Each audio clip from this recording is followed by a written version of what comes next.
কই দেখি আজকে কি বানাচ্ছে মা। আরে বাপরে, আজকে শাড়ি পরে বেশ সুন্দর লাগছে। কি বানাচ্ছ মা? আজকে তো শনিবার। এই যে শনিবার নিরামিষ রান্না। হাতে এত মশলা কিসের? এই মশলাটা ভাজা মশলা করব, আলুর দম হবে তাই। এই যে আলুর দম হবে, ছোট আলু। এখানে ডাল বেটে রেখেছি মটরের। ডাল বড়া করবা? বড়া ভাজবো, হ্যাঁ বড়া ভেজে। আমার জন্য দুটো বড়া তুলে রাখবা।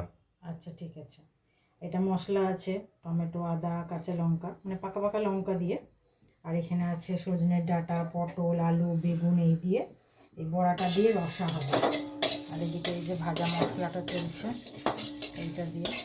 আর ওদিকে এখনও দেখো দিদুন আলু ছাড়াচ্ছে, সব আলু ছাড়ানো হয়নি, আলুগুলো ছাড়াচ্ছে। ছোটো আলু তো সময় লাগছে ছাড়াতে।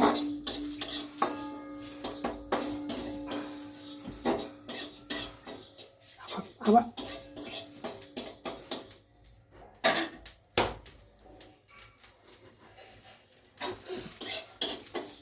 তুমি কি ছাড়াচ্ছ? আলু ছাড়াচ্ছি। ছোট আলু? আলুর দম বানাবা? তুলে রাখবা আমার জন্য 2 পিস কষাতে। 4 পিস খেও। আলুর দমে জল দেওয়ার আগে যখন কষা থাকবে আমার জন্য তুলে রাখবা দুটো।